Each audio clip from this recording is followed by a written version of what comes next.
Our suffering as a species comes from the incorrect perception of living in the past through our attachment to memories that then shape our future. The phantoms of past and future are only of use to the intellect because it gives individuals the idea that they are in control of their lives. Yet as an individual grows, he begins to understand that no matter how grandiose his attempts at control, life always has a way of changing those plans. And in doing so, life also destroys the individual's imagined ability to control the future outcome. This mentality of forcing ourselves upon life is a socially accepted practice of modern civilization. An individual's attempt to control life according to her own beliefs, and as a result to force this perspective upon others, is the beginning of tyranny. Lao Tzu's essential teaching of Wu Wei, on the other hand, illustrates the futility of our attempts to control life. He emphasizes that it is only when you give up forcing or controlling anything that you begin to get the kind of control you always wanted, but never knew existed.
The Taoism of Lao Tzu was about the way, the Tao, which is something we experience when we are more attentive to our inner and outer worlds. The Tao can be followed and experientially known when we have surrendered our control, conditioned identity over to the effortless realm of spontaneity and trust, Wu Wei. Translated into English, Wu Wei means non-doing, non-action, or effortless action. These translations are literally correct and lead us to the intuitive and ultimate psychological experience of Wu Wei. This effortless psychological experience means not forcing or allowing a state of intelligent spontaneity. This effortless realm is why the Tao is usually referred to as the way of nature, because when we follow the way, we can experience the same spontaneity of nature within our own experience. As a result, we trust our path through life. The discovery of this spontaneity in life allows us to sink deeply into the awareness that we are nature and not separate from any aspect of it. The essential teaching of Wu Wei can only be known if the individual is sincere in surrendering control and, as a result, giving his life over to something much bigger than himself. Tao is that which is bigger than our personal lives. Its depth of understanding is vast. Wu Wei is the fragrance of Tao. It is the spiritual attitude that is expressed and lived by many adepts, gurus, masters, saints, sages, shamans, and yogis. When we discover the flow of Tao moving within our own lives, as a sage does, we begin to be receptive to where our experience in life is leading us. We cease clinging to the experiences of the past and instead become rejuvenated in the present. The future becomes nothing more than a mirage, as the pure transparency and reflectivity of our consciousness begins to be absorbed in the feminine womb of the Tao. When you don't force yourself upon life, you discover that you are life. All our vain attempts to control life result from the way we are raised, because our culture and society influence us to believe that we do not belong to the world. We are taught to feel like aliens in this world, like in a great cosmic joke with no punchline. We are raised to believe that we exist in a hostile universe, so we ought to fear one another and never trust anyone. This ideology is bringing the human race to its knees.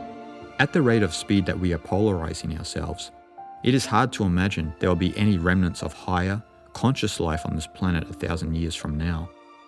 Our lack of trust is destroying our civilization and also causing a huge dent in the animal, plant, and mineral kingdoms. This type of neurosis has gotten to the point that on an individual level, we do not even trust our own psychological states. We do not act authentically, and we confuse our identity with our social identity. In mere shadows of who we are, we cause violence towards others, condemn anyone who opposes our opinion, and hypnotically hurt those we love. All of this is done in the name of force and control.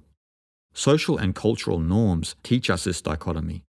To act or function any other way is, from the point of view of the status quo, absurd. Government, organized religion, society, and culture mark the physical advent of the trust that is lacking within the individual.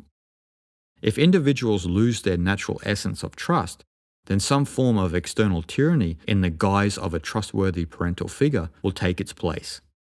Individuals fail to trust themselves, and this is why a lot of people ignorantly trust their government without question.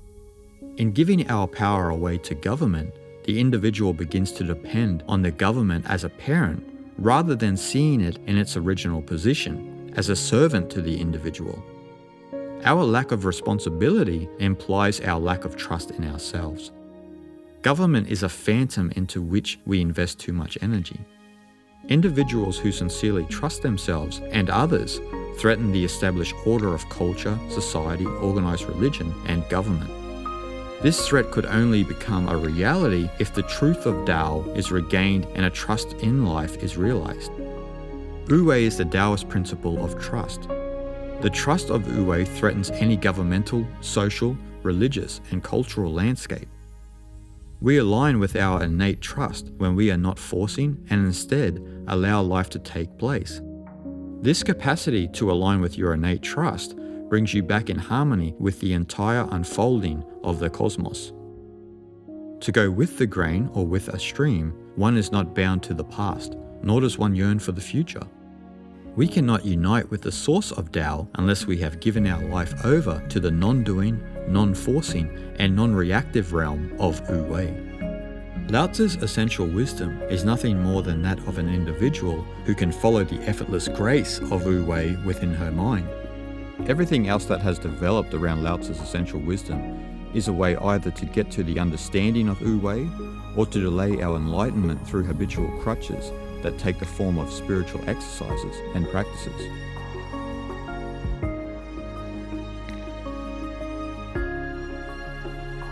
From the perspective of the ancient masters Lao Tzu and Zhuangzi, enlightenment can only be realized in the ability to live Wu-wei. The practice of Wu-wei is the vehicle we use to realize our innate freedom.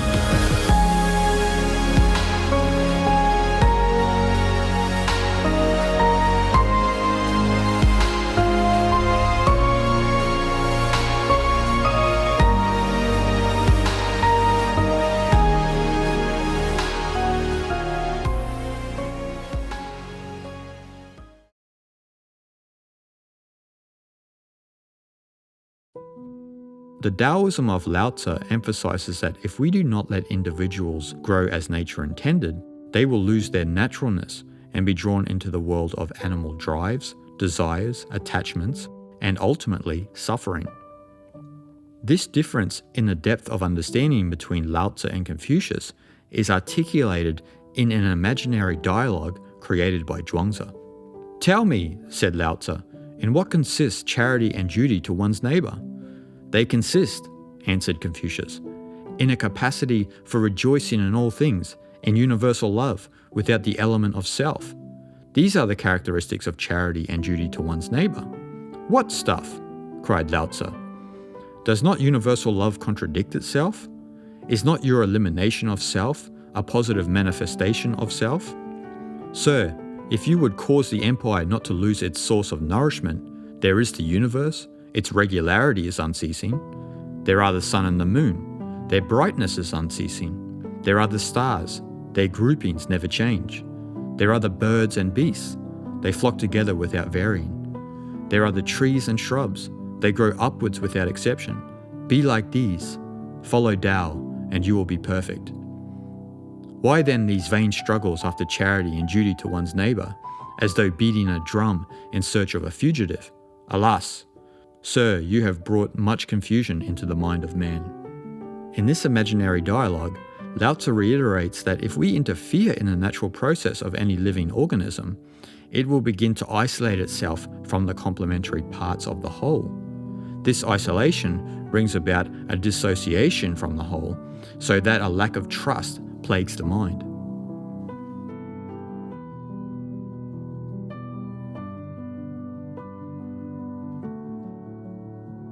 Confucius's idea of charity and duty to one's neighbour are age-old teachings, which artists, philosophers, and spiritual teachers have contemplated from the dawn of civilization to the present day. On the surface, we may feel convinced that he is correct in postulating that we have a duty to others. But the Taoist way of Lao Tzu suggests that in attempting to interfere with others' affairs, no matter how large or small, we are assuming that the natural experience of life is not happening spontaneously. Instead, we think that life is a series of controlled steps following a predictable and mechanical process. Lao Tzu is not saying that we should abolish duty or charity. He is saying that everything in the universe is integral and symbiotic in nature, and that everything functions harmoniously according to the rhythm of the universe.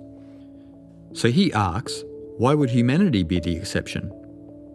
The way of the Tao and our experience of it comes from allowing all aspects of the universe to happen as they will without conscious interference.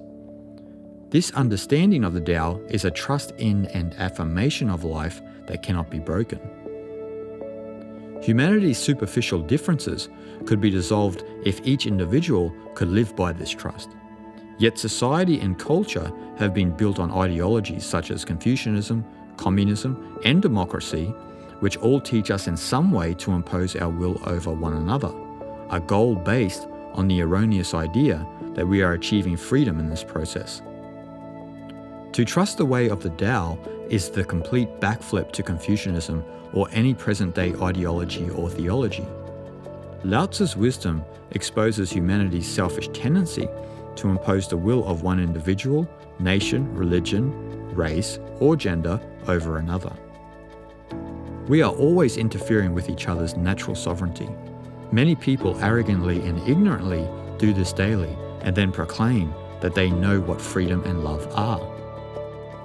How can we listen and help each other if it is merely from our own cultural, social, or religious perspective? If we have a set of beliefs to sell another, then we are surely imposing our idea of life upon her without letting her grow as nature intended. It is this personal agenda that Lao Tzu reveals. If we interfere unnecessarily with any organism on this planet, we hinder its growth through our attempt to control it. When it is interfered with, an organism finds itself in a struggle to grow into everything it should be. As a result, the organism's natural impulse to grow is met with resistance by another organism, which assumes that it is superior to all life and needs no other organisms to survive.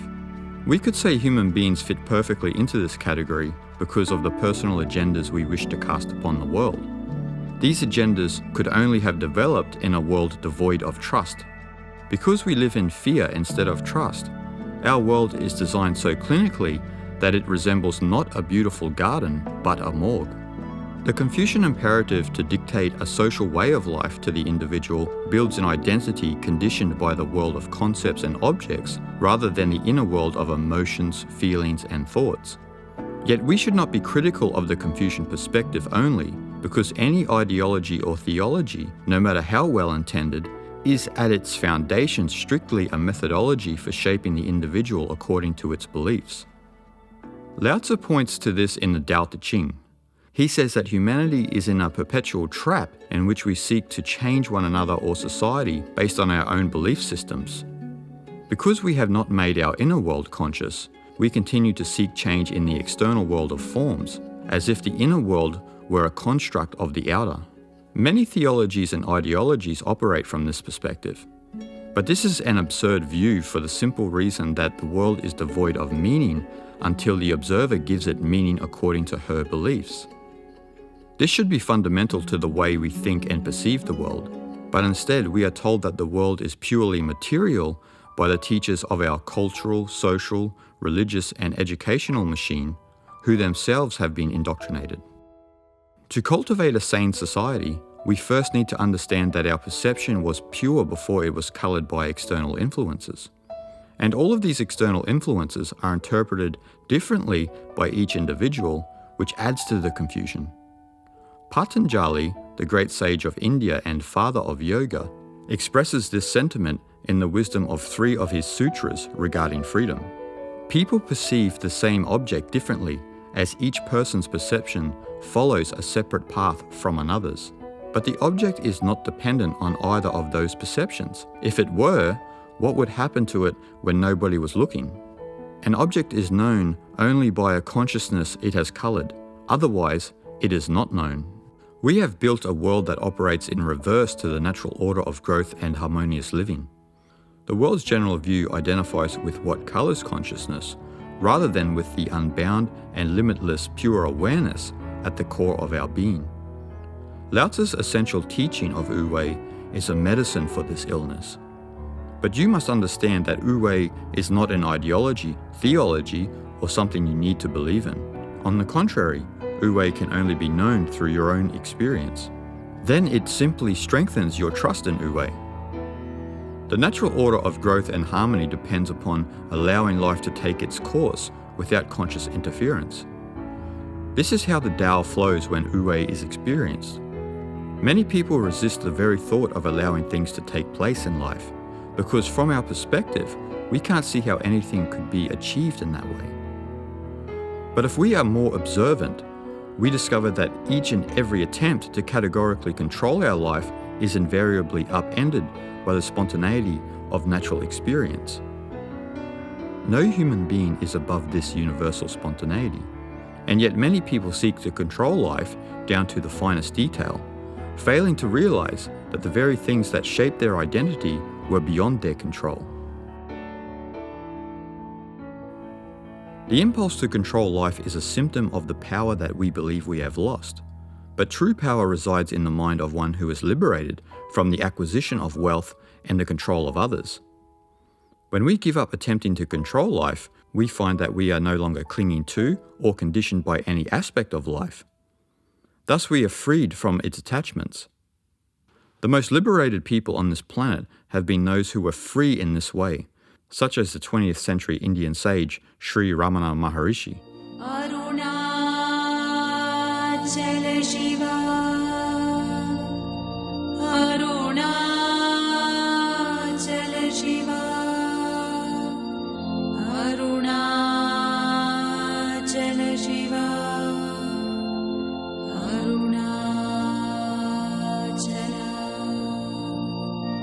Arunachal Shiva,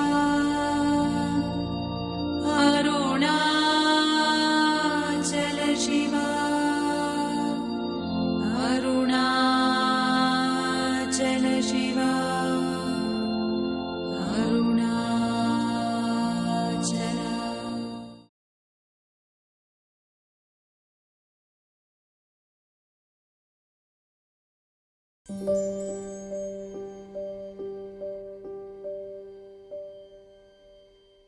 The virtuous individual always presents danger to social, religious, and cultural systems that seek to bind humanity with superficial constraints. The individual who knows and follows the Tao is a threat because his way of being is liberated from the shackles of external influence. From the cultural, religious, and social perspective, these individuals are rebels who threaten to disrupt the hypnosis of the status quo. This is why we see the unceremonious killing of such figures who know and follow Tao, such as Jesus of Nazareth, no matter whether you take the story of Jesus to be real or metaphor. True and eternal freedom is loathed by the tyrants of cultural, ideological, theological, social, and religious dogmas, because when we are liberated by the true freedom that we can only find within us, we cease to conform to the machinations of tyranny. Artists, mystics, philosophers, scientists, and the spiritually inclined all exhibit this exalted state through their own creativity and humility, which often exposes the flaws of a system that seeks to dictate to the masses. The rebellion of Lao Tzu's Taoist way has always posed a threat to the established order, especially in China. True Taoism was suppressed in the first decades of the People's Republic of China, with people even persecuted during the Cultural Revolution, though it continued to be practiced in Taiwan. Taoism has often been scorned because the essential Taoist teaching of Wu Wei is about surrendering your life into the comforting arms and the way of the universe rather than conforming to social ethics.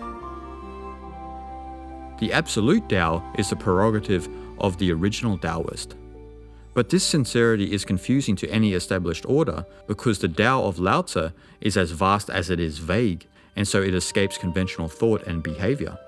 An authentic Taoist is often thought of as a soothsayer or witch because our world seeks to find definitions for everything.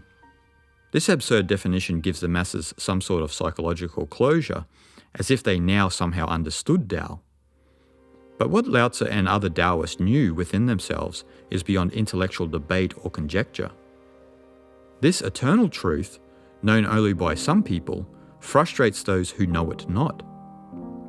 In the eyes of an established ideology, theology, or organized religion, this experiential truth disrupts this social indoctrination that keeps the masses moving to the beat of someone else's drum. This is one of the main reasons why Lao Tzu's Tao conflicts with Confucius's ideology.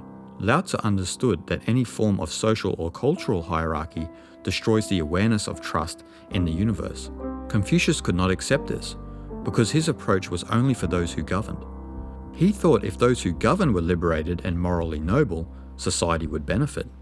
In truth, this view is not oriented toward the freedom of the individual. Rather, it is a clever system devised to manage society without the people of that society questioning their position. Democracy is similar. The ideology of democracy tries to maintain a society's comfort and convenience based on liberal views, so that the bigger questions of life are never asked of those imposing democracy upon the people. The hierarchical systems of governments, banking, corporations, and royalty end up becoming tyrants rather than servants. Yet according to Lao Tzu, if any system is devised to control anything, then we have ceased to follow the way of nature. Then control invariably turns into a selfish and corrupting urge to lord it over others. As John Dolberg Acton, the English Catholic historian, politician, and writer, wrote in 1887, "Power tends to corrupt, and absolute power corrupts absolutely. Great men are almost always bad men." Selfish power has corrupted the world with the belief that we can control life within a fixed reality that is devoid of spontaneity. Evolution, on the other hand, means pushing the limitations of our minds and the traditional boundaries we have constructed. Confucianism, the religion of Taoism, and other religious traditions are being tested in the modern era. Their dogmas have become exhausted, and the world is becoming attuned to an authentic spirituality, as a new awareness of ourselves in relation to each other, the world, and the universe is developing. Tradition is not intrinsically bad, and many traditions can be beautiful, but they lose this beauty and they become psychologically damaging when they set up dogmas to imprison the mind. We only have to look at modern-day Christianity for an example. The way of Lao Tzu was to never be attached to any tradition that imprisoned our mind, because if we hold our center within, we will move with the evolutionary energies of the universe without resistance. These evolutionary energies materialize as synchronicity on the level of the conscious mind. Though traditions may come and go, their remnants sometimes linger within the collective consciousness for some time.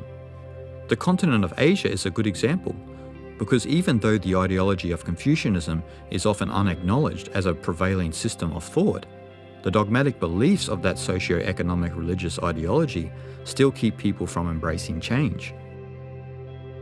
These dogmas are bringing tenseness and frustration into the lives of the common people, because the collective consciousness has evolved past such rigid traditions, much as we are evolving past the vain materialism of the West and its attempts to shove liberalism down everyone's throat.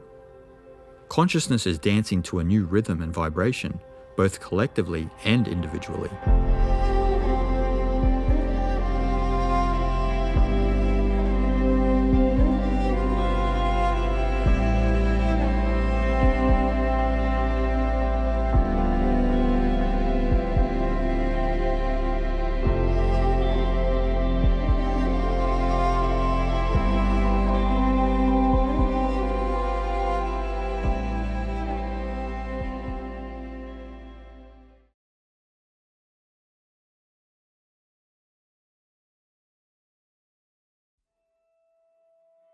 There is an organic pattern, or we could say order of the universe, that is a blueprint for nature to express its beauty. In Chinese, this is called Li. Li is usually translated as the markings in jade, grain in wood, and fiber in muscle. It is supposed to signify a definite pattern that originates within an organism as its nature and comes into existence when an organism harmonizes with the Tao. This Li principle is usually thought of as Neo-Confucian rather than Taoist, because it differs from the Confucian virtue of Li, which is based on correct understanding and practice of rites and ceremonies. The Confucian concept of Li has no relevance to the way of Lao Tzu or to the harmony of nature. Nor is it relevant to Wu Wei. Nature exhibits the Taoist Li always, as the mineral, plant, and animal kingdoms are not intelligences that could try to disrupt its harmony. The human kingdom, on the other hand, being the highest form of intelligence on this planet, constantly seeks to challenge nature's laws and rhythms. Humanity has a schizoid sense that we are somehow alien to this planet, yet we depend on nature for everything that gives us life. Without the food that we eat or the air that we breathe, we would not have evolved out of the lower kingdoms. We feel alienated from all other life because we perceive only a linear world. From this convoluted view, we build our communities on linear systems. The society is a construct of designed systems, such as organized culture, government, politics, and religion, which all oppose natural laws and swim against the current of Tao. We erroneously uphold these systems because we feel that life would be nothing without them. Yet they are built on the notion that we can control nature's pattern, Li. The destruction of nature for material gain is a result of these systems' effect on the human mind. We pay more attention to our own indoctrination than to the actual world that gives us life. Nature, being non-linear, cannot be understood by a humanity shaped by a linear perspective. From this standpoint, we seek to lord it over nature because we do not understand it. Yet according to Lao Tzu and Zhuangzi, this is the very problem that will lead us into complete and utter annihilation, because in not understanding nature, we do not understand ourselves. The Tao that Zhuangzi could perceive in everything does not exclude human life. Human life is an intrinsic part of nature because a human being is nature. The fight for control of nature stems from humanity ignoring its own nature, which we do when we adopt external influences that transform us into machines. Our psychology, in turn, resembles the repetition of a machine rather than the spontaneity of nature. The mind of the average individual is solely focused on the maintenance and upkeep of a linear system. Such a person is unlikely to allocate any energy toward her own inner world, because that would conflict with her linear habits. But this orientation toward the outer world is going to lead us into the arms of annihilation if we do not realize that all natural growth comes from within the organism. And all of nature's constituents, including human beings, function according to this universal pattern. Nature's harmony can be disturbed but never eradicated because the Tao courses through the patterns of Li. Organisms that challenge this order do not fare well. We generally ignore the fact that the organic pattern and principle of Li are within the human organism too. The organic pattern of Li within the ecosystem is the same intelligence that is found in our nerves, senses, and ultimately our cognitive functions and psychology. This is why those who practice spiritual cultivation usually have a harmonious biological and psychological disposition. They show respect to their bodies and minds by refusing to overstimulate them with excessive consumption. The Taoist philosophy of Li affirms that anyone can attain a liberated state of harmony with the world, but only if we act in the same way as nature. The ecosystem of nature is nothing like the average modern life of a human being. What then would it take for a human to act as nature intended? Nature's way is harmonious because each of its components follow its own Li, its way of harmonizing with other manifestations of Tao. This mutual resonance and interdependence is known as yin in Chinese, and is another key aspect of Taoist philosophy. It is an essential principle for understanding the effortless mind. The mutual resonance and harmony of nature are only possible in the way they are as the Tao is. When we look into nature, we do not see the busyness and complexity of, say, a city. On the contrary, we perceive a simple world in harmony through the stillness of Tao. Zhuangzi said that from the still point of the Tao in the center of the circle, one can see the infinite in the world of forms.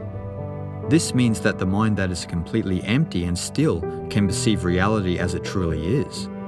The Tao liberates the mind from its linear constraints by enabling it to follow the way of nature. To act according to nature requires becoming receptive to the forces of the cosmos, which can only be received in the complete stilling of the mind. The process of settling the ripples of the mind is known as nirodha in Sanskrit, which in Patanjali's classical yoga means restriction, the process of stopping the whirls, vritti in Sanskrit, of the mind. This stilling of the mind is the key objective of many forms of meditative practices and Eastern wisdom. Yet paradoxically, the objective can never be attained if it is thought of as a goal to achieve. This is because the stillness of mind that many people hope to attain is actually our natural state right here and now, and not at some future destination. But this realization is veiled by the hypnosis that we have acquired from the external world. Enlightenment right here and now is the Sages Axiom. A sage would ask us, how could we ever attain or achieve something that is already our true nature? This may look simple for sages to realize, but keep in mind that they were also once on a journey of self-discovery. They too had to undergo the process of thinning out their conditioned personality so that they could ultimately recognize that consciousness is naturally transparent and reflective like water. Water acts in the same way as mind. When water is disturbed, it is not transparent or reflective, as the waves and ripples obscure its essence. But when water is completely still, it is in its pure, true state of transparency and reflectivity. The nature of mind is stillness, which is beyond effort. Yet the waves and ripples of conditioning obscure this truth. Emptying your mind of these conditioned habits and latent tendencies, you come face to face, so to speak, with the Tao. The Tao of the Absolute is within our natural stillness, and this natural state is where spontaneity is effortlessly born. Stillness is where the virtue of Wu-Wei is lived. If we come into contact with the still point of the Tao, then we begin to nourish the rest of existence through the art of living Wu-Wei.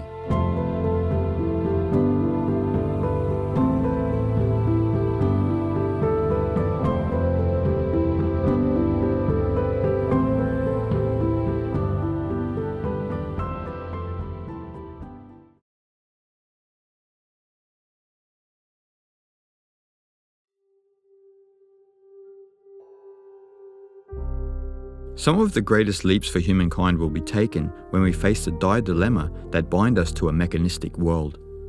Drastic measures are needed to reorient our awareness back toward the natural world of the cosmic unfolding.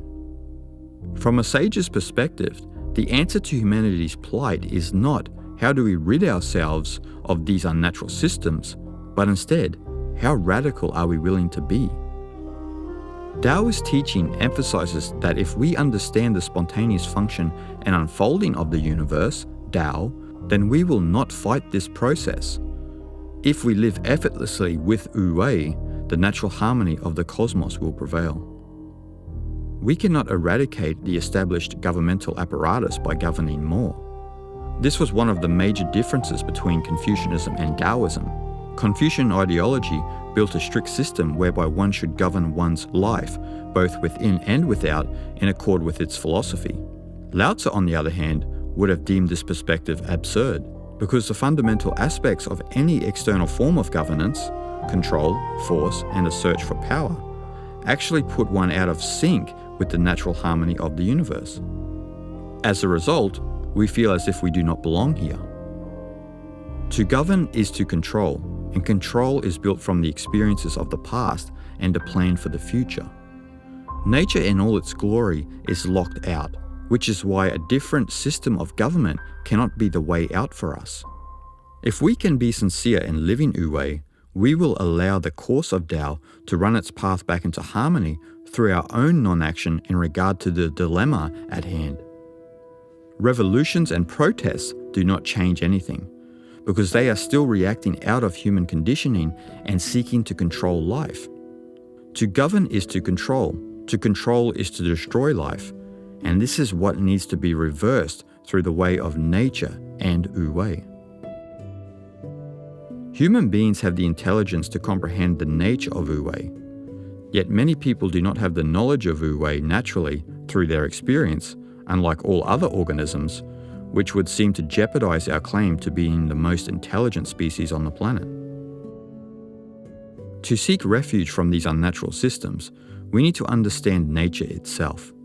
The organic pattern of the individual, Li, is our innate nature driven by De, virtue. Nature, then, has no relationship to force, control, or power. The order and pattern of nature is not a forced order, as nature is not bound by external influence or control. The Taoist term for nature is the Chinese Zitran, which means that which is spontaneously of itself. When a natural organism is in harmony with all life, it grows of itself spontaneously. Zitran can only arise of itself without external compulsion. Zitran is the essence of the yoking process found within the spiritual core of many religions, and especially in the origins of Chinese and Indian wisdom. When we withdraw from our conditioned perception of reality, we come back into nature and grow spontaneously in harmony with all other components of life. What would happen if we let go of control? When we leave the animal, plant, and mineral kingdoms alone, they continue to grow and prosper without any interference. What would happen then if we left people alone? From the perspective of traditional Taoism, if we left people alone to follow their own passions and interests, harmony would prevail within community, no matter how large or small. If there were no interference from the external world, people would follow their natures, because passive obedience would no longer be a way of life. We would no longer feel the need to obey unnatural organizational patterns, because in following our own nature, we would begin to harmonize with other people and the environment. When we leave life alone, Tao runs its natural course, and all aspects of life come into order without seeking order. Superficially, this perspective may be incorrectly perceived as anarchy, but there is a major difference. Anarchist motives are driven by what they oppose. On the other hand, the sages who understand Zitran just follow their own nature without any concern for institutional or organizational power, because they are content to let such things run their course. An anarchist is still distracted by external influences. So if the world is thrown into anarchy, then the motive destroys the project. Nature is as it is and can have no motive, nor is it a project to embark upon. Tao can never be induced, as its principle happens spontaneously of itself, Zitran. Anarchy is an attempt to induce Tao so as to bring about a real order through an intellectual, artificial decision to abandon the ways of society.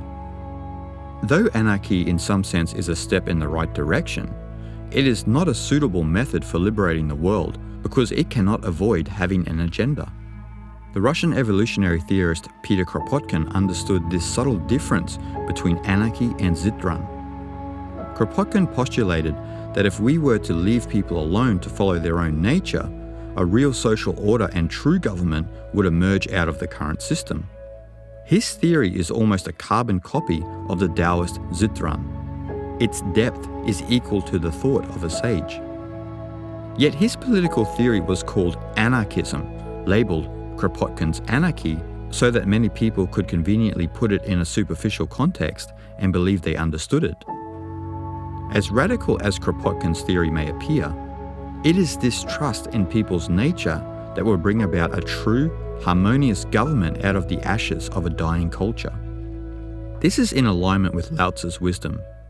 The true government, according to the Taoist perspective, is the communal power that we attain when we trust one another sincerely to live our own lives without interference. This is the De of the collective, or we could say social virtue, because true government is only realized when we have given up the power to govern. In giving away our power, we gain the sort of power that we truly want, which is beyond our control. In the same way that we give our power of virtue away to get a real virtue beyond virtue, we give our power to govern away in order to get a real government beyond government. Life is governed when we leave the world alone to be what it will be. This is the paradox of life, although it confuses our linear, logical view. In the classical Taoist text left behind by Zhuangzi, known simply as the Zhuangzi, he profoundly articulates this teaching. I have heard of letting the world be, of leaving it alone. I have never heard of governing the world. You let it be for fear of corrupting the inborn nature of the world. You leave it alone for fear of distracting the virtue of the world. If the nature of the world is not corrupted, if the virtue of the world is not distracted, why should there be any governing of the world? Long ago, when the sage Yao governed the world, he made the world bright and gleeful. Men delighted in their nature, and there was no calmness anywhere. When the tyrant Che governed the world, he made the world weary and vexed. Men found bitterness in their nature, and there was no contentment anywhere. To lack calmness, to lack contentment, is to go against virtue, and there has never been anyone in the world who could go against virtue and survive for long. In going against our nature, Zitran, we not only destroy ourselves, but we also contribute to the annihilation of the human race. The government we have created out of our insecurity and irresponsibility has to come to an end, or we as a species will succumb to the fate that all parasites experience. The big question we need to ask is, how do we take steps to sincerely trust others and let them live life as they choose? If we can leave people alone, then the world will naturally heal its wounds and begin to grow in harmony with the Tao. But none of this is possible if we have not confirmed the reality of Zitran within our own being. Even though the wisdom of Wu Wei and Zitran have existed since the time of Lao Tzu, there has always been only a small minority who are sincere in bringing peace into their hearts and the hearts of others. Most humans, on the other hand, resemble a leader of a nation who parades around proclaiming peace through forcing war upon the world. Such insanity exists because individuals' versions of peace are built on their own agendas and attuned to their conditioning, which is incorrectly identified as pleasure. Many people will not admit this because they are still identified with the seals and veils of conditioning. In such a state, we are like a tree that is continually pruned to grow straight and rigid. But our nature can never be straight and rigid because we are eternally connected to the Tao, which is beyond name and form. Even the hypnotic feeling of straightness and rigidity arises out of the Tao, although temporarily, like a wave in an ocean. We can only leave people alone to live their own lives if we are sincere in our own introspection and willing to discard the conditioning that clouds our unity with our brothers and sisters. When we are sincerely humble and free from agendas, we nourish and secretly transform the world, again, through not seeking to transform it. A sage has no agenda, and this brings spiritual oxygen into the world. We all have undergone various sorts of conditioning, and we all have the same physical and emotional states, so we can sympathize with the rest of the world, which suffers as a result of the same hypnosis as ours. On the other hand, if we are all inherently the same, we also possess the same qualities that a sage lives by. The I Ching demonstrates through a complex system of 64 hexagrams how a small piece of the puzzle can transform the whole system when that small piece allows for change, which puts it back in accord with the Tao. This is to be thought of psychologically. The change in the small piece wears away the edges of its rigid hardness and softens its nature, which is a metaphor for a human allowing the ever-changing universe to soften his rigid conditioning into humility. When this process takes place, Zitran, nature, and virtue, De, bring the light of heaven, Tian in Chinese, into the world through the uniqueness of an individual's Li, organic pattern. The I Ching incorporates Taoist principles to intellectually and spiritually verify the reality that a single drop of water in an ocean causes a ripple effect, especially when that droplet is purely reflective and transparent. Zitran is a predominant principle in the I Ching. For example, when a small piece begins to grow spontaneously of itself, it will have an effect on the whole system, which in time will compel the whole to follow suit, which brings one into accord with the Tao and as a result affects the whole. In observing nature, sages such as Lao Tzu discovered that every organic system grows out of another system whose current state no longer serves its position in life. This is the natural process of growth, death, and rebirth. The organic world does not discard the old, but instead grows slowly out of the old into a new state. The organic world builds upon old because everything in life serves its purpose. Anarchism does not follow this pattern. Its method is to oppose the status quo with its own agenda for bringing order to the world. Contrary to this method is the way of Lao Tzu, which follows the reality of the natural world. Zitran is exactly the way nature is, and human beings are that as well. When we have retreated from external compulsion, we grow spontaneously as nature does, and in turn we affect the whole. We are slowly growing out of civilization in its current state, even though the majority of people are not conscious of this change. The paradox here is that if we continue to fight our current system, no natural change can happen, as we still do not trust in the situation at hand. For organic life to grow out of the old and into the new, it has to accept the conditions it has been dealt and begin to resonate on a higher level in order to build upon the lower. Our current social and cultural systems have served their purpose. Nevertheless, they are no longer needed, as our lessons have been learned. Problems arise in the growth of our species when we believe that the past was a mistake. This again reveals a hypnotic sense of not belonging. Real trust acknowledges that everything we have gone through, both individually and collectively, is exactly how it was supposed to be. No matter how much senseless bloodshed has occurred on this planet, it has gotten us to where we are now and could have been no other way, because where we are now is exactly where we need to be. Life is always fundamentally right, but we have to get out of the concepts of good and bad to realize this. We have to have an inclusive view of reality rather than the exclusive view we are accustomed to. Zitran can only come to fruition when we trust that everything the universe has produced is fundamentally right and could be no other way. The systems of government, politics, banking, religion, and commerce are unnatural, but they have gotten us to a certain point, and we have learned many lessons from them. It is just that they are no longer needed. The true government of the real world will grow out of the sickness of the old to heal the world from its hypnosis. If we cannot trust the world and the people in it, we stand no chance for survival, because a species at war with itself is doomed. You, the individual, can begin the process, but it really depends on how sincere your trust is. People often say that they trust the universe, but then they consistently condemn life according to their conditioned perspectives. If we are to assimilate Wu-Wei, we need to be radical enough to let life go its own way. This will allow us to be seeds of growth, which will change the world without our intention to do so.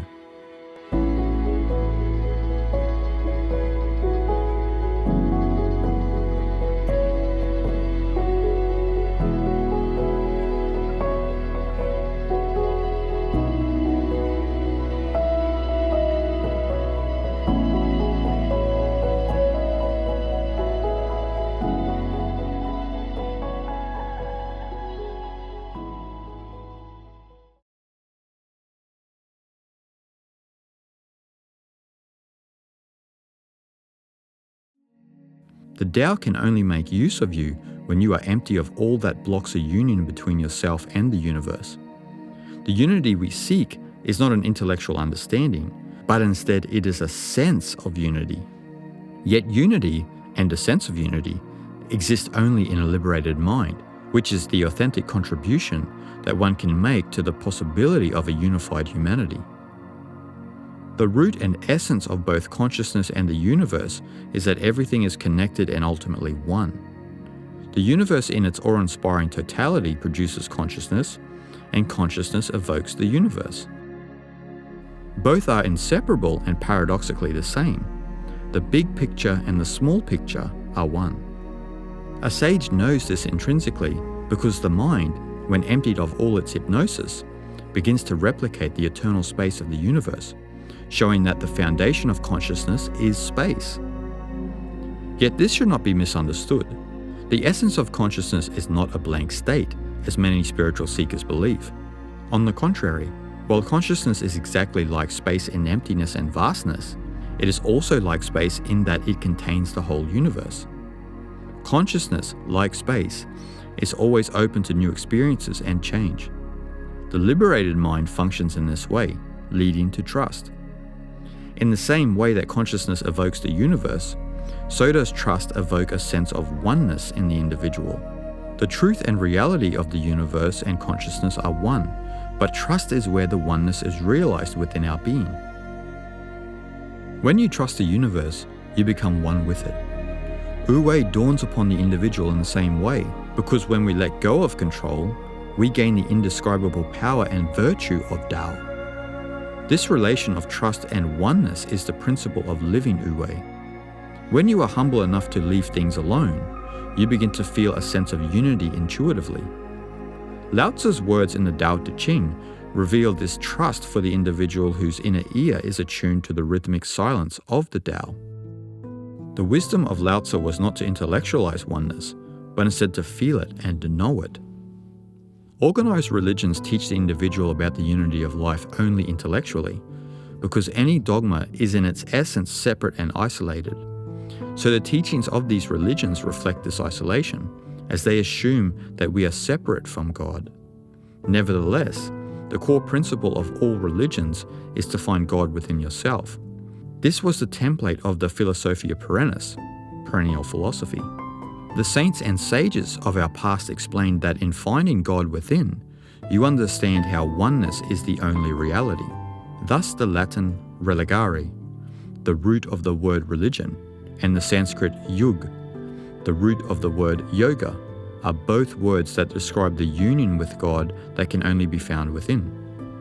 Yet this does not mean withdrawing from the external world, because this unity within us is what brings unity to the world. The spirit of one's unique Li brings harmony to the entire world as the tool, so to speak, of the indescribable Tao. Once our conditioning is out of the way of Tao, the peace residing within us knows nothing other than trust, because that is the acknowledgement of unity. It is the feeling of oneness that we really seek, a feeling of oneness within ourselves that is never disturbed by the fluctuations of life in the outside world. When we are disturbed, we lose sight of our innate love. We never truly love the world in this way because we condemn it on the basis of our own conditioning. The only way to truly love the world is to trust it with the trust that cannot be moved by the deluded mind. Trust is the validation that the universe is one and that you do belong. We have built doctrine after doctrine in trying to explain the universe and our relationship to it. But these attempts are intellectual pursuits rather than a direct experience of unity. In our overemphasis on the intellectual, we have lost sight of the beauty of life, which stands beyond reason. Religion attempts to intellectualize God, philosophy attempts to intellectualize the universe, psychology attempts to intellectualize the mind, and with all this, we destroy the world in trying to give it meaning for our puny intellects. God, universe, and mind are all conceptual. Yet they are referring to the transcendent, that which is beyond time and space, although it includes time and space. The problem in our world is that we get stuck to the intellectual meaning. From this we build our idea of the world, which exists only in the realm of names and form. This state of perception discounts the inner world. As a result, our planet is in a constant war among peoples of supposedly different nations, religions, races, and genders. These catastrophic results stem from the fact that our explanations always come from a separatist point of view. How could we explain such things as God, the universe, or the mind from a conditioned perspective? We are constantly attempting to measure the immeasurable. it is impossible to explain categorically why trust opens the feeling of oneness within. Being the mere humans that we are, there are just some things that we can never explain, and this is precisely the point of self-realization. We can't intellectually explain why trust is the way of unity, but we can confirm this in our own experience. If we were sincere in living Wu Wei, we would understand the truth of unity through our trust in life taking its own course. It is impossible to explain the Tao, trust, and oneness in Taoist wisdom. It is very much like the Buddhist doctrine of the Four Invisibles. Alan Watts states in The Way of Zen, the Buddhist doctrine of the Four Invisibles is that the void, shunya, is to a Buddha as water to a fish, air to a man, and the nature of things to the deluded, beyond conception. It should be obvious that what we are, most substantially and fundamentally, will never be a distinct object of knowledge. Whatever we can know, life and death, light and darkness, solid and empty, will be the relative aspects of something as inconceivable as the color of space. Awakening is not to know what this reality is. Intellectually knowing about trust and oneness misses the essence of the experience, because these two are both dissected as relative aspects of an absolute reality. The union with the Tao is only known as a living reality when the so-called relative aspects have dissolved into their original oneness.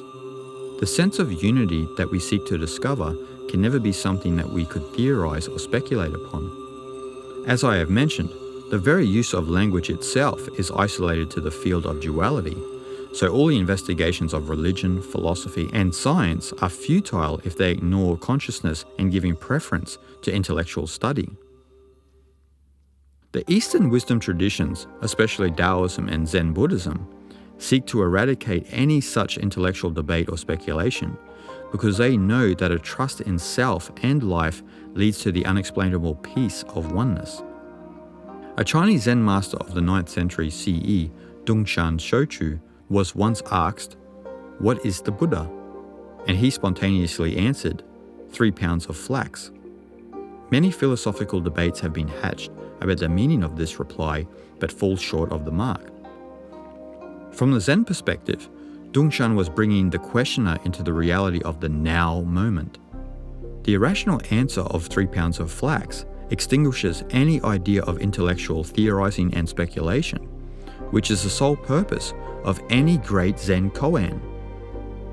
A koan is a story, dialogue, statement, and ultimately a riddle, which is used in Zen practice to provoke great doubt in the student's mind as a way of testing his progress. One of the oldest koans can be found in the Zhuangzi text, and this is why some scholars believe Zen Buddhism is a tradition built in part on Zhuangzi's wisdom. In this passage, he uses complete nonsense to puzzle our intellectual faculties so that we stand back in awe and are brought back to the ground of the irrational impartiality of life. There is a beginning. There is a not yet beginning to be a beginning. There is a not yet beginning to be a not yet beginning to be a beginning. There is being. There is non-being. There is a not yet beginning to be non-being. There is a not yet beginning to be a not yet beginning to be non-being. Suddenly, there is non-being. Wow. Trying to make sense of such a passage is impossible, and that's precisely the point. Actually, Zhuangzi is using humor in this passage because even in his day, people tried to use logic to understand the meaning of the universe and our existence, only to arrive at erroneous conclusions. Koans are famously employed by Zen masters to throw disciples back into the present moment, where process has no beginning or end because thinking has completely succumbed to the irrational. One such encounter with a koan is described in a story in which a disciple was summoned to the Zen master's home. The master told the disciple that he wanted an exhibition of Zen tomorrow. Leaving the master's quarters, the disciple was confused about how he could put together such an exhibition. That whole night he tossed and turned in bed, anxious about how to please the master. The next day, on the way to the master's home, the disciple was still fretting about the problem when he saw a frog that is unique to Japan. Aha, he thought, and he took the frog to the master's house. When he arrived, the master asked, "So can you exhibit Zen to me?" In reply, the disciple showed him the frog. The master gave a slight smirk and said, "No, too intellectual." In other words, his exhibition was too contrived, too well thought out. The very thinking about it thwarted the project. To answer the master somewhat authentically in this regard requires no thinking, as Zen is the natural spontaneity of the universe in the eternal now. So to exhibit Zen is not to worry about it, because Zen is life. When you try to give a logical, intellectual explanation to such a reality as trust, we lose sight of its significance in our own experience. Many masters, past and present, such as Dongshan Shochu and Zhuangzi, have had no time for philosophical debate about the reality of Tao. They would rather give you a direct experience of it so you can taste it for yourself. When we step outside of all the learning we cling to, we come back into that sense of unity. It is the individual's choice whether or not to live Wu-Wei, as this depends on no external source.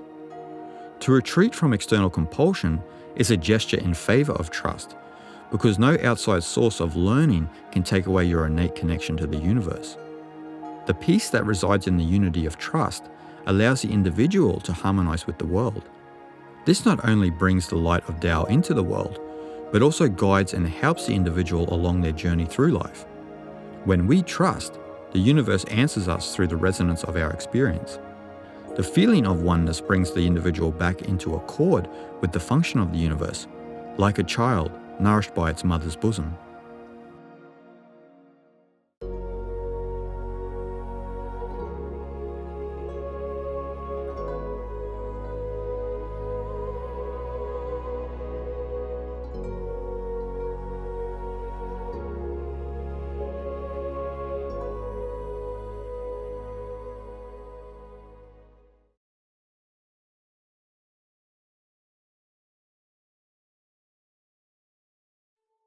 When we trust completely, our physical, mental, and spiritual planes of consciousness harmonize with the heartbeat of the earth. When we have cleared the passage of Tao to function through us with its natural velocity, the rhythms of our bodily functions and vibrations of our mental states move as an extension of the earth. A perfect example of this complete trust and harmony with the planet is the Kon-Tiki expedition of Norwegian ethnographer and adventurer Thor Heyerdahl in 1947.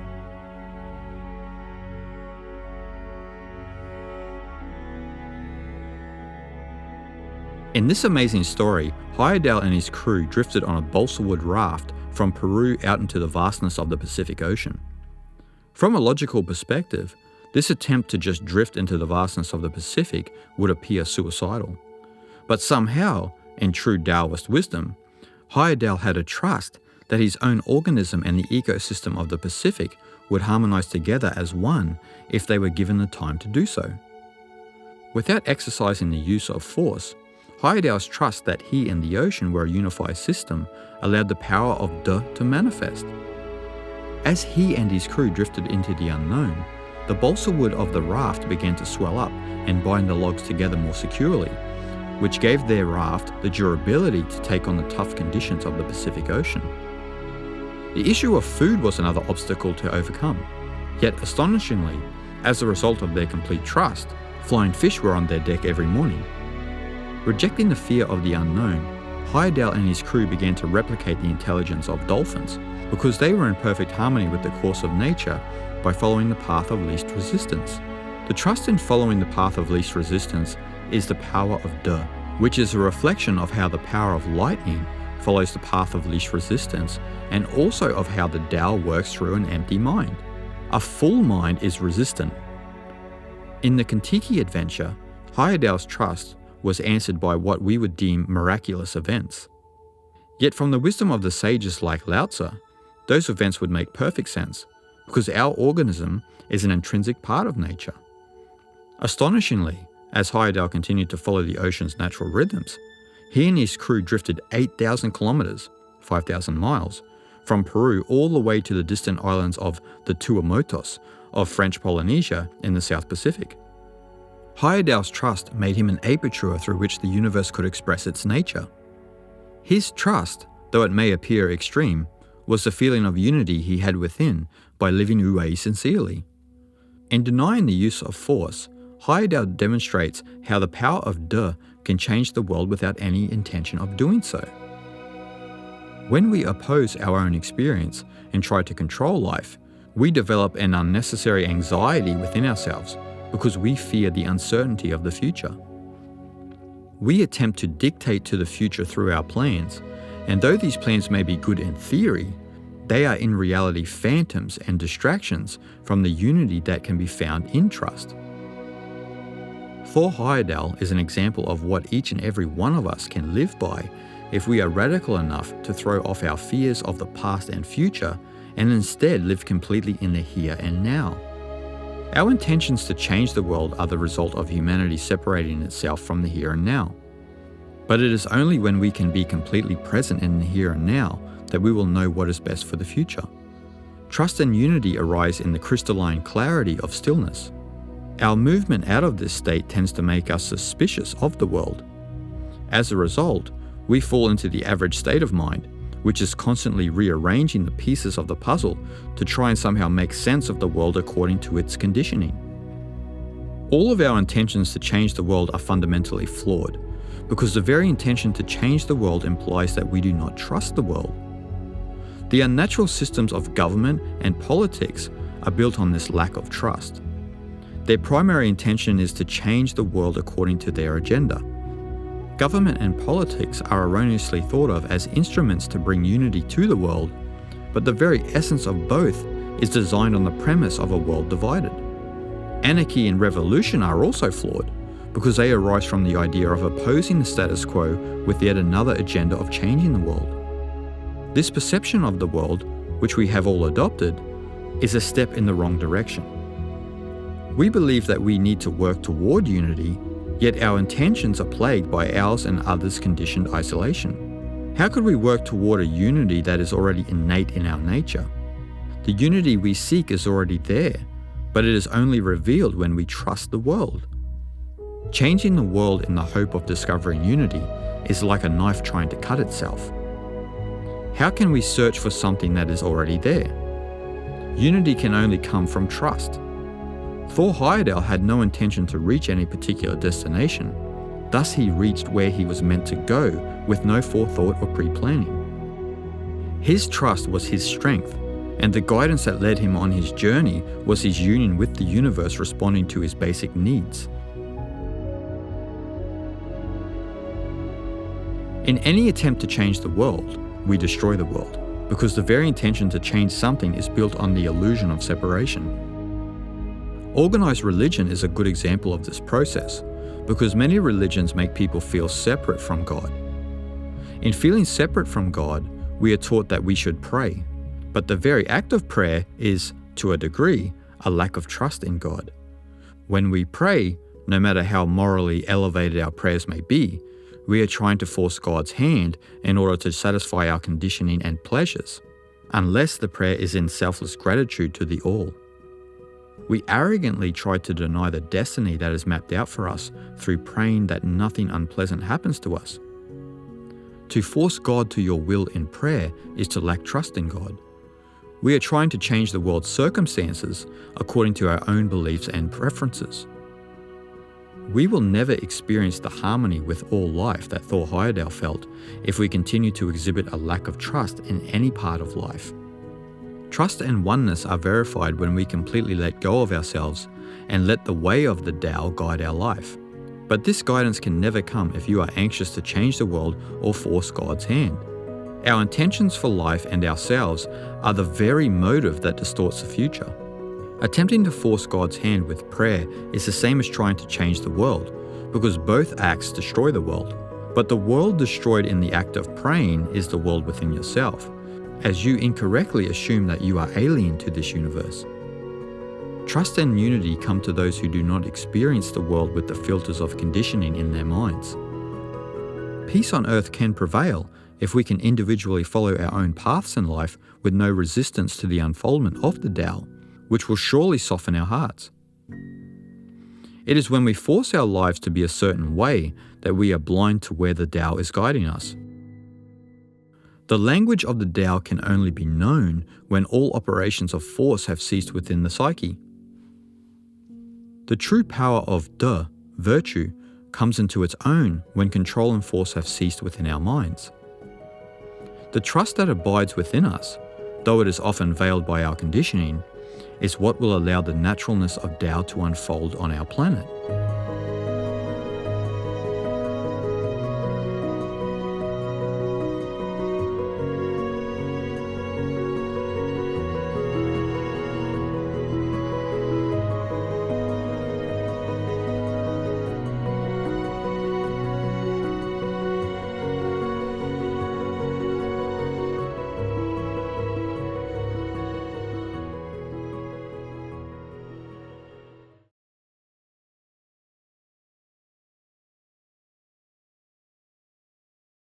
The heart of Eastern wisdom teaches you to be naturally in the world without rejecting it. Many spiritual paths condemn and judge the world as if they were enabling one to move beyond desires. But many fail to realize that they are desiring not to desire, a point that the Buddha understood. Lao Tzu saw all these pursuits of desiring not to desire as nothing more than spiritual pride and a moving away from our human nature. The Taoist perspective is to leave no stone unturned in an embrace of life and yourself, as exemplified by Zhuangzi. He dived headfirst into life, bringing his internal harmony into the world and time in which he lived. In the introduction to the complete works of Zhuangzi, Burton Watson states, "In Zhuangzi's view, the man who has freed himself from conventional standards of judgment can no longer be made to suffer, for he refuses to recognize poverty as any less desirable than affluence, to recognize death as any less desirable than life. He does not in any literal sense withdraw and hide from the world. To do so would show that he still passed judgment upon the world. He remains within society, but refrains from acting out of the motives that lead ordinary men to struggle for wealth, fame, success, or safety." He maintains a state that Zhuangzi refers to as wu-wei, or inaction, meaning by this term not a forced quietude, but a course of action that is not founded upon any purposeful motives of gain or striving. In such a state, all human actions become as spontaneous and mindless as those of the natural world. Man becomes one with nature or heaven, as Zhuangzi calls it, and merges himself with Tao or the Way, the underlying unity that embraces man, nature, and all that is in the universe. To describe this mindless, purposeless mode of life, Zhuangzi turns most often to the analogy of the artist or craftsman. The skilled woodcarver, the skilled butcher, the skilled swimmer does not ponder or ratiocinate on the course of action he should take. His skill has become so much part of him that he merely acts instinctively and spontaneously and, without knowing why, achieves success. Again, Zhuangzi employs the metaphor of a totally free and purposeless journey, using the word yu to wander or a wandering to designate the way in which the enlightened man wanders through all of creation, enjoying its delights without ever becoming attached to any one part of it. Zhuangzi never once condemned the world. Instead, he used his insightfully witty humour to shine a light on wu-wei, which the world has unceremoniously put away in the closet. The way of Lao Tzu has nothing to do with transcending desires, as this would be spiritual pride. But he is also not saying that one should become lazy or sloppy and succumb to desires. What Lao Tzu is saying is that when we inquire not only into our own nature, but also into the nature of the world, we will come into contact with the nature of the human heart, which is the nature of the universe, and that is love. This love that is hidden within the heart of Lao Tzu's Taoism is not a love that one discovers and keeps for oneself.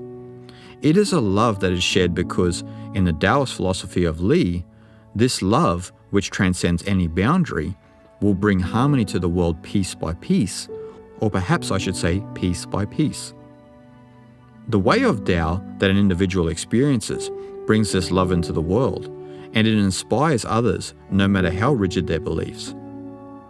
This love, which all spiritual paths contend is the fruit of an enlightened soul, is not attainable if we do not accept ourselves and the world and gain a total comprehension of our inner and outer worlds. The complete scope of Lao Tzu's Taoism is hard to fathom, as each individual is unique. But we do know that it is one of the only spiritual paths that has no set doctrine, dogma, or formulas, and this gives it the lucidity to reach every aspect of our consciousness. Lao Tzu's Taoism acknowledges the shadow, especially in the sense that one discovers one's intrinsic relationship to others and the world with no preconceived idea of how they should be, which allows for a great deal of transformation to occur and take us through our repressed pain. One of the primary purposes of the I Ching is to understand the total picture of our psychology, which is why Jung was so attracted by it. When we have worked sincerely within ourselves and made conscious and accepted everything about ourselves, then we have truly become human and are able to sympathize with the pain of others through our humble hearts. Anything other than a true humble heart, in the eyes of Lao Tzu, would be catastrophic to the world. No relationship to another or to the world can be developed if we still own a personal agenda and have not embraced our pain. Living Wu Wei is the medicine for our ills in this world. Trusting and accepting ourselves and others is the remedy for building healthy, harmonious relationships, not only with one another, but also with the natural environment. An agendaless individual, working through the spiritual barriers within her own being, brings the wisdom of Tao into the world.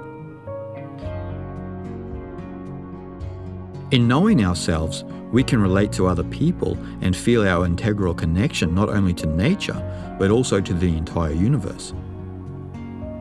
Any relationship we have with an individual, nature, or the cosmos can only be genuine and harmonious if we trust their intrinsic nature. Those who live Wu Wei understand this best, because allowing life to be as it will brings equilibrium to the world, as one reflects the untouched purity, stillness, and aliveness of nature. Only when you understand that your real nature is Wu Wei will you be able to have a relationship not only with yourself, but with the entire universe in all of its glory.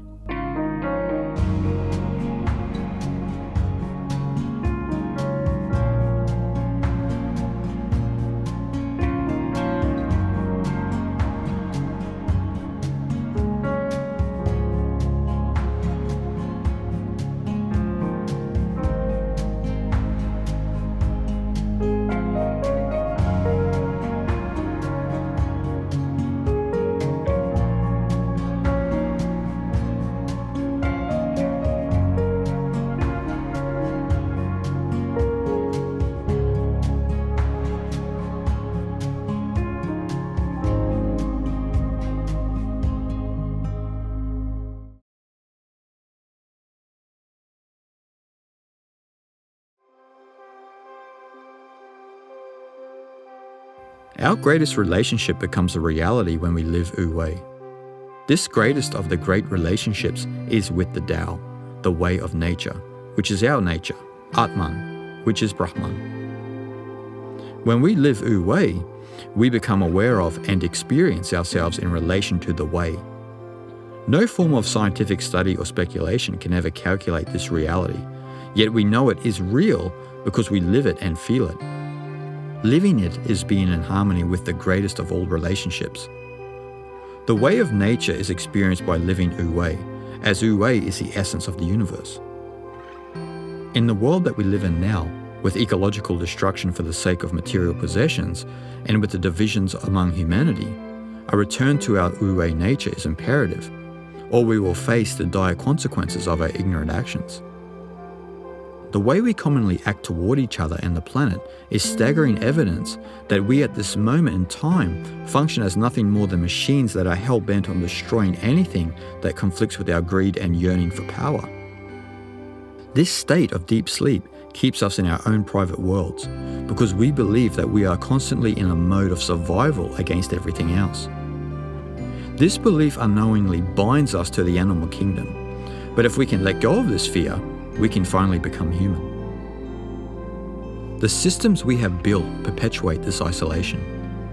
Many religions, for example, eliminate God from the world because a God that is known to be universal both within and without conflicts with a lot of religious doctrines, which are built on a kind of political view of the universe, in which God is a king or lord, making people easy to control. This is truly a hypnotic view of reality, because everything in this world, including human beings, is part of nature. So how could God be excluded from anything? We have not even mentioned our relationship to planetary universal forces that affect our minds, which is the essence of astrology. How could cosmic forces play a part in the consciousness of this planet unless these forces are a part of God? The limitations of religion, science, and philosophy are destroying our minds, because anything built with boundaries, although it may work within those boundaries, in actual fact has nothing to do with the essence of an eternal God. Bringing back into the awareness that God is both within us and in nature was at the heart of Lao Tzu's Taoism.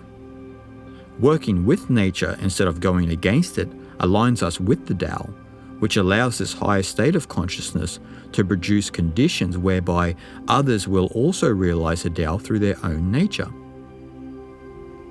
The English mystical philosopher and writer Aldous Huxley expresses this in his book The Perennial Philosophy, where he beautifully explains our ignorance of God in the world through the story of the Zhuangzi text.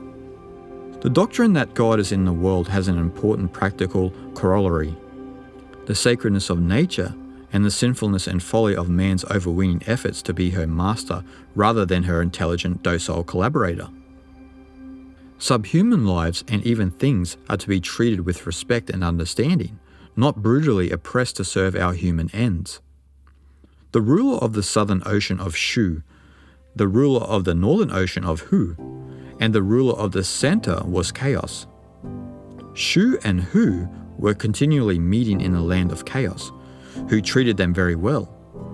They consulted together how they might repay his kindness and said, "Men all have 7 orifices for the purpose of seeing, hearing, eating, and breathing, while this ruler alone has not a single one.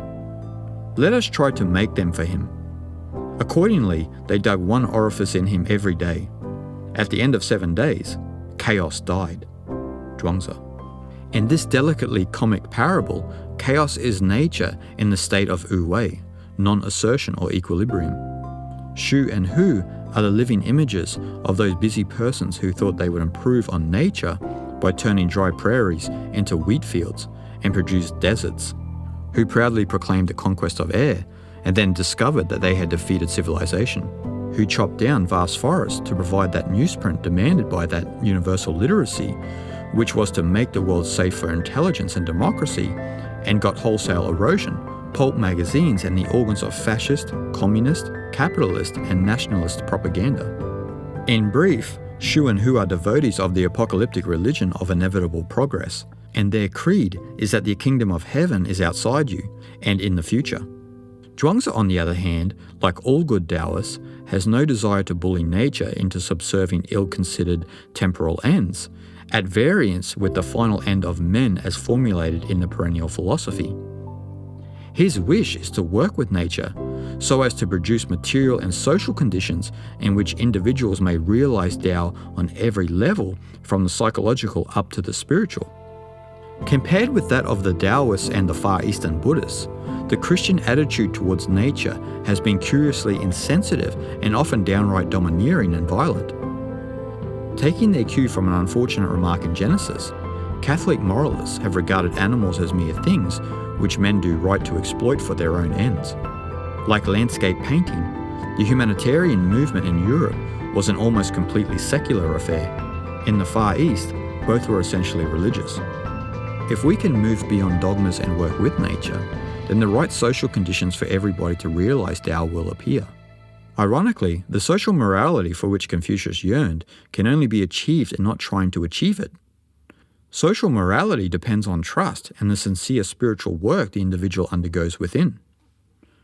No dogmas can set the individual or humanity free, because all are built on methods to induce Tao, which are methods of force.